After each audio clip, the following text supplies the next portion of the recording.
Eh bien, rebonjour et bienvenue toujours sur l'espace dédié au site mécaniqueuniverselle.net, le site qui essaie de démontrer par la logique que l'humanité progressivement évolue vers son ultime perfection. Alors cette perfection, on pourrait le schématiser par l'accession au paradis en fait. On construit sans le savoir le paradis futur pour nos futurs descendants. Il faudra peut-être 4, 3, 4, 5 siècles, je ne sais pas. Ça, c'est difficile à pouvoir aujourd'hui encore penser, parce qu'il faut arriver à faire que cette planète soit entièrement finalisée d'un point de vue technique, mais pas que ça soit pas la technique qui remplace l'homme, évidemment, mais qu'on ait réussi à faire qu'on tire notre énergie du soleil, du vent, qu'on n'ait plus aucun impact sur la planète. Donc c'est pas une civilisation de robots ou de, je sais pas, vers laquelle on va, même s'il faudra passer par cette étape vraisemblablement, mais ça sera plus un rapport de l'être humain à cette beauté qu'est cette planète, cette nature, cette merveilleuse chose qu'est la création terrestre, avec le vivant, etc. Donc c'est quelque chose qui, ce paradis vers lequel on va, ben, peut-être qu'il faut le regarder selon aussi ce qu'en disent les grandes religions, comment ils parlent de cet état de le nirvana pour le côté asiatique ou le paradis pour le côté occidental. Et les trois religions monothéistes en parlent. Donc on construit ce paradis, on ne le sait pas pour l'instant. Alors je pense que l'intérêt c'est d'en prendre rapidement conscience pour travailler ensemble au lieu de travailler en antagonisme comme on le fait depuis des centaines de milliers d'années en réalité. Donc on est au moment où on peut basculer vers une, un travail commun, un travail.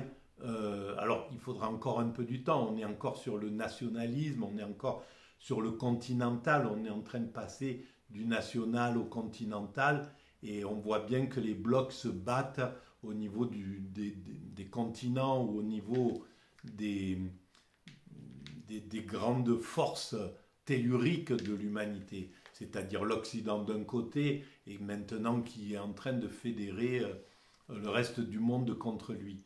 Et donc on se retrouve avec ces deux forces qui nous feront vraisemblablement passer sur un système universel. Parce que ce qui nous attend, c'est l'universalité. On a construit toutes les structures, c'est pas pour rien.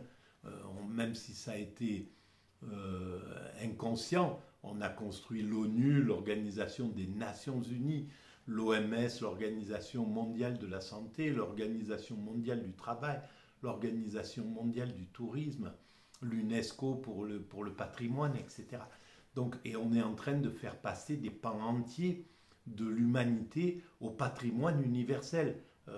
Dans moins de 50 ans, je pense, l'air qu'on respire, les rivières, les forêts seront au patrimoine universel. Voilà, et on avancera comme ça jusqu'à atteindre, jusqu'à ce que tout soit au patrimoine universel, et où l'homme, les êtres humains, nos futurs descendants, ben, seront dans un monde entièrement gratuit, ouvert et envers lequel ils auront un respect absolu, éduqués dans un respect total pour la planète, pour eux-mêmes, pour autrui et pour les autres espèces. Donc voilà comment je pense un peu cette évolution. Mais bon, ça c'est du domaine du spéculatif. On ne peut pas véritablement, pour l'instant, le visualiser. Mais l'humanité parviendra d'abord, dans un premier temps, à prendre conscience qu'elle de ce qu'elle construit, qu'on construit cet état de perfection, qu'on va vers ça, qu'on le fait depuis des millénaires, depuis des centaines de milliers d'années. On travaille inconsciemment l'humanité, l'ensemble de nos frères et sœurs qui nous ont précédés et dont nous sommes les descendants. Les premiers hommes, c'était c'est notre famille en fait, c'est la famille humaine. Et l'humanité prendra conscience qu'on est une famille humaine. Il va falloir encore se castagner un peu et on voit bien qu'on rentre, par exemple en France, dans un moment de grande castagne.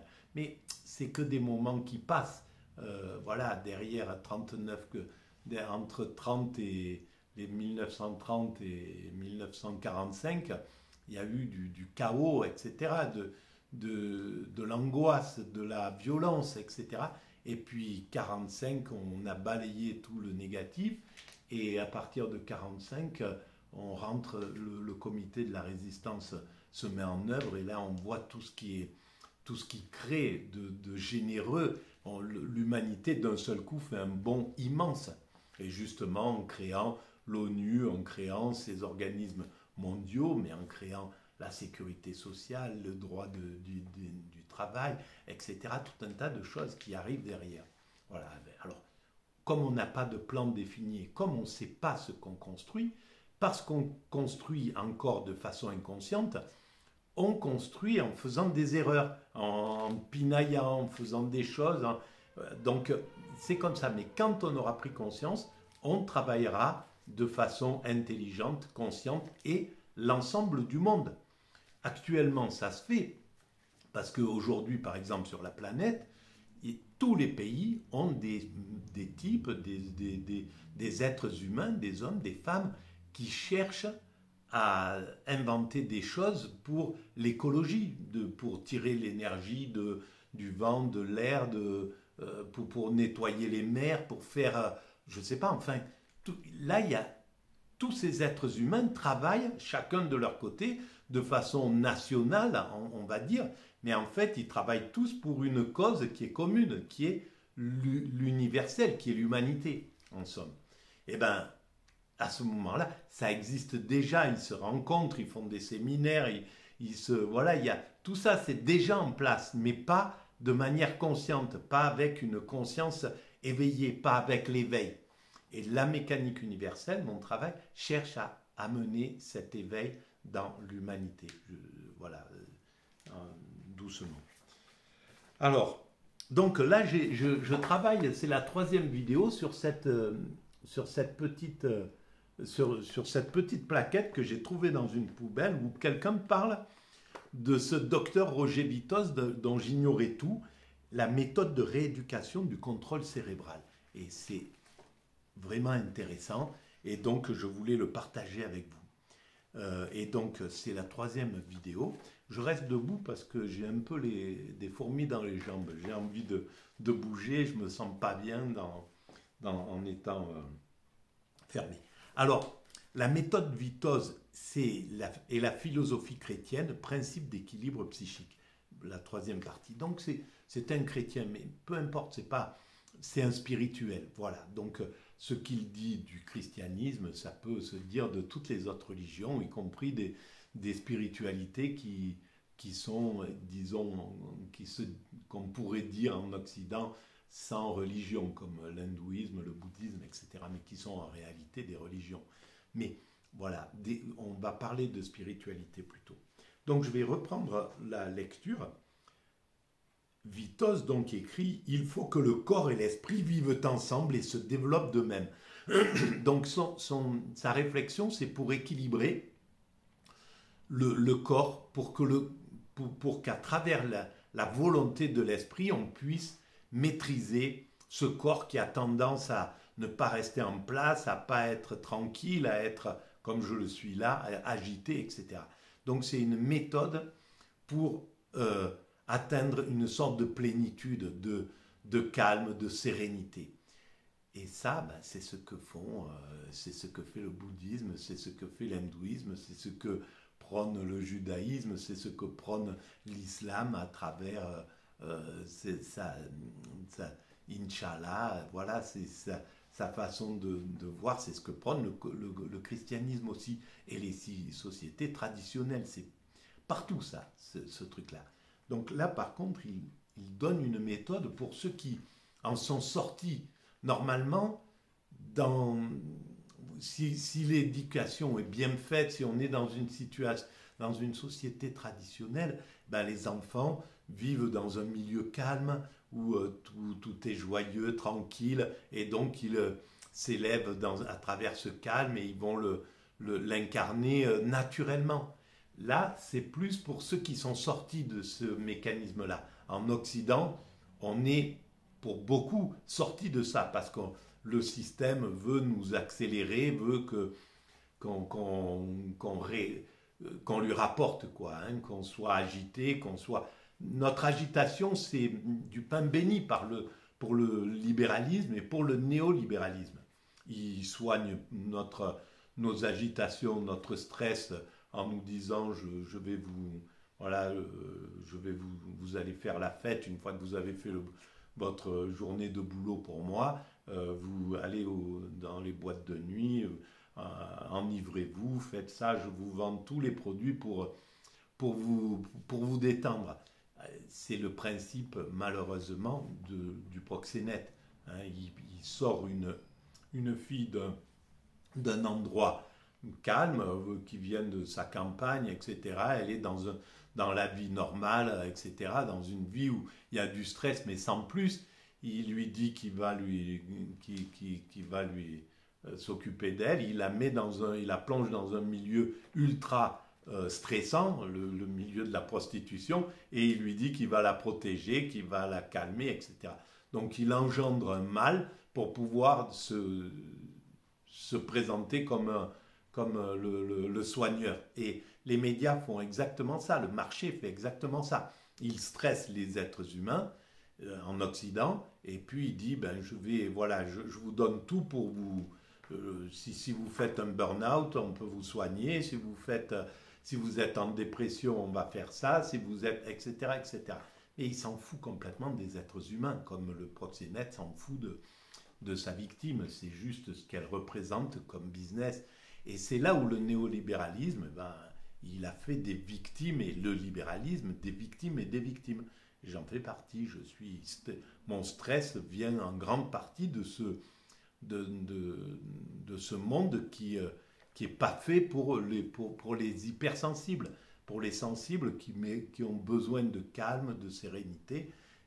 Là, le monde actuel, il vire tous ces chamans, tous ces sensibles, tout ce monde un peu atypique, on va dire.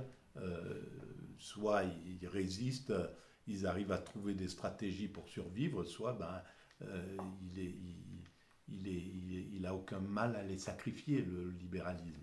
Voilà, c'est une petite aparté, mais bon. Alors, donc il dit ça, il faut que le corps et l'esprit vivent ensemble. Dès lors, même dans la vie spirituelle, pourquoi ne pas associer l'acte conscient extérieur correspondant au sens de la prière? N'est-ce pas là prier en esprit et vérité, comme le demandait notre Seigneur? C'est lié au spirituel, mais prier en esprit et vérité, comme le demandait le Seigneur, ça peut s'adapter à toutes les spiritualités. Ceux à qui la prière devient impossible retrouveront l'apaisement de leur esprit angoissé dans la pratique du simple geste ou mouvement extérieur traduisant l'aspiration de l'âme. Donc ceux qui ne peuvent pas le faire à travers la foi, et c'est pas pour rien que la foi, elle amène à cette sérénité. C'est pas pour rien que le marché supporte pas le spirituel. Je parle de tous les spirituels, hein, c'est valable dans toutes les communautés. Le système, il veut pas, s'il peut écarter le spirituel, il le fait. Parce que le spirituel vise à apaiser l'être humain, mine de rien. Il y a tout un tas de trucs derrière qui l'amènent à la paix. Dans la première vidéo, je parle justement des scientifiques qui se sont rendus compte que quelqu'un qui croit a 7 ans de plus d'espérance de vie que quelqu'un qui ne croit pas. Donc il y a quelque chose derrière la croyance, derrière la sécurité qu'amène cette croyance, la paix qu'amène le rituel, ils sont en train de découvrir tout ce que le spirituel amène à l'humanité, à travers justement la sérénité, la paix, la bienveillance, les idées positives, etc., qu'on retrouve, qui sont prônées par les grandes religions. Je suis désolé, je suis un peu perturbé par quelqu'un qui doit arriver. Donc je vais arrêter dans pas longtemps. Voilà. Et alors voilà, mais c'est intéressant d'avoir ces deux versions. Ça va prendre beaucoup de temps, hein. Je pense que là, ces vidéos, il va y en avoir en pagaille. Voilà. Et un peu stressé, je suis désolé. Mais et c'est l'exaltation. Voilà. Donc si vous pensez que c'est pas mal de soutenir l'idée selon laquelle nous devons prendre conscience de ce que nous sommes, de ce que l'humanité est en train d'accomplir de façon inconsciente, que ça serait bénéfique pour notre espèce, pour notre humanité, eh bien vous pouvez mettre des pouces, vous pouvez vous abonner, vous pouvez envoyer le lien à vos amis, vous pouvez laisser des commentaires, vous pouvez aller visiter le site Mécanique Universelle où j'écris ça depuis, on va dire, 24 ans maintenant. Voilà. Je vous remercie de votre écoute. À bientôt.